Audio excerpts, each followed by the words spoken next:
Hmm.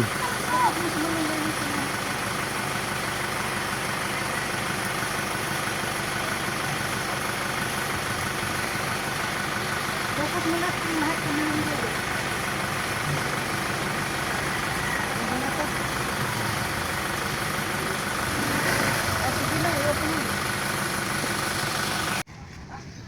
ito mga kapobre, ito ay pandan. Gawin natin tea. Tsaka yung malunggay. So ang gagawin natin, kuha tayo, ingatan natin sayang kasi pag na sira. So kuha tayo ng isang hibla lang po. Sa isang basong tea, isa lang po, isang dahon lang po ang kinuha ko.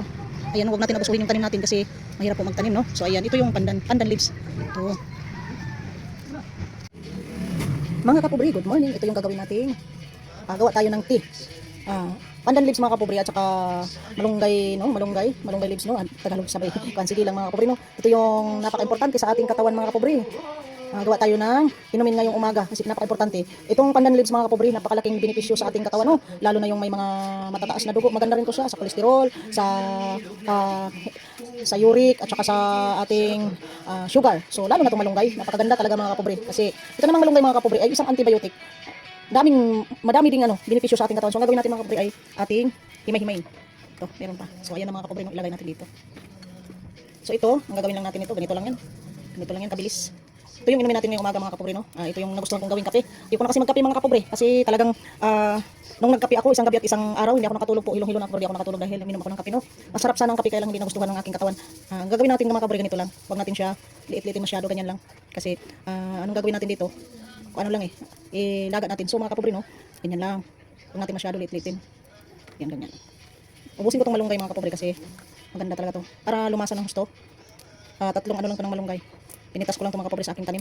Ganyan lang yan. So, pwede na nga itong isang mga kapobre kasi isang baso lang po yung aking iinumin, oh. Ganyan lang. So, ayan. Tama-tama din naghihimay ako. Anuhin natin. Nagpakulo na po ako ng tubig. So, itira natin tong dalawa. Pwede na to siya mga kapobre. Maglalasa. So, parang konti lang, no. So, ang gagawin ko, ubusin ko na lang yung malunggay. Sayang kasi.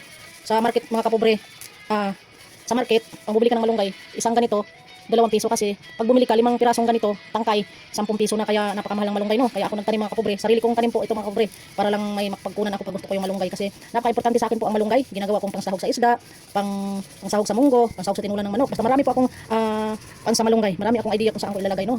Lalo na mga kapobre sa munggo, napakasarap ang malunggay, no? Kaya kahit saan ako nakatira, nagtanim talaga ako ng malunggay. So inubos ko na lang kasi nanghihinayang po ako para hindi masayang sa panahon kasi ngayon. Wala dapat tayong sasayangin kasi napakamahal, lalo na magdi-December mga kapobre, napakamahal ng bilihin. Sobrang mahal talaga ng bilihin.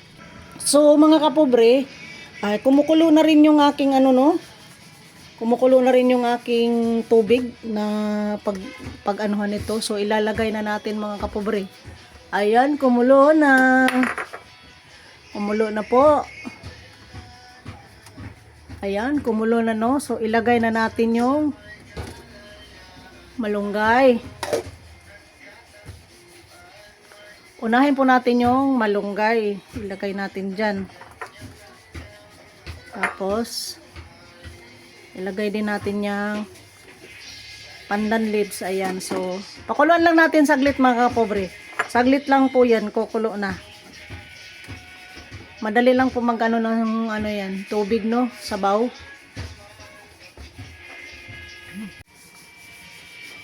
So, ayan mga kapobre, napakabango, no? Sobrang bango ng aking tea. Yan ang ating tea ngayon. Napakasarap. Healthy. Hindi naman asin masarap kasi wala pong panimpla yan, no? Kailangan original. Kailangan hindi yung hindi yung may nilagay tayong asukal kasi nga herbal tea. Gawa sa malunggay at pandan leaves mga kapobre. So ayan mga kapobre, oh, wow. So ayan, kulay green na. Ating tatanggalin na po. Tatanggalin na po yan kaya para atin ang maiinom. Wow. Meron na tayong herbal tea. So mga kapobre, no, hindi na tayo gagastos ng malaki kasi meron na tayong mga tanim-tanim sa gilid-gilid ng bahay. So, napakagandang idea to mga kapobre, no? Kaya, kayo din, magtanim-tanim din. At saka ganito din ang gagawin nyo. Lalo na yun sa pag masama ang pakiramdam nyo. Kasi ako mga kapobre, pag sumakit ang ulo, Kukuha lang po ako ng malunggay, ilalaga ko, inumin ko yung sabaw. Kasi antibiotic nga po ang malunggay, kaya ganun ang dapat gagawin. Hindi yung pupunta ka kagad sa doktor, painumin ka kagad ng mga antibiotic na medisina. Hindi po pwede. Kailangan matuto tayo gumawa ng herbal para malayo po tayo sa sakit, no? Pakasarap sa pakiramdam mga kapobre na pagising mo wala kang masamang pakiramdam, no? Wala kang naramdaman. So mga kapobre, ililipat na po natin siya sa ililipat na po natin siya sa ating baso. So ang gagawin na lang natin, iurong na lang natin tong ating kalan para mailipat natin yung ating tea. Ayan. Kahit hindi na natin to mga kapobre ilagay sa strainer, no? Ganyan na lang, no?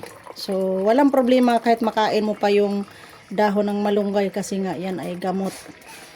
Wow, napakasarap nito mga kapobre. So may kasama pang malunggay, no? So wala nang problema yan mga kapobre.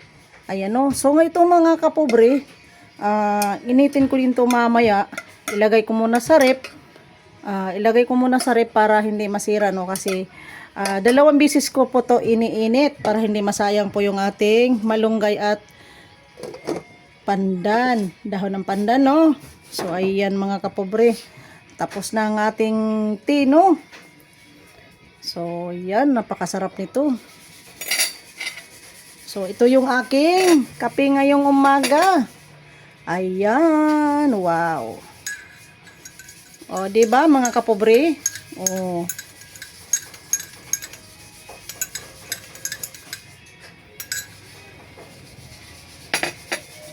Ayan mga kapobre. Paki-like and share sa aking video kung saan nakarating ang ating video. Palambing naman, paki-like and share. Follow please. Paki-subscribe din mga kapobre sa aking YouTube channel, no? Madam Pobreng TV. Ayan mga kapobre, paki-hit lang ng notification bell. Paki-click po ng all mga kapobre para lagi kayong updated pa sa akin pang video gina-upload, no? Mga kapobre, lalo na po mga kapobre, palambing naman dyan. Sana po ang ads ng aking video ay huwag nyo i-skip kasi nakakatulong po yan sa akin, no mga kapobre. Kasi sa sobrang hirap ng panahon ngayon mga kapobre, kailangan po na natin din may kita kahit papano. Kaya ayan, thank you for watching mga kapobre. Bye, love you all.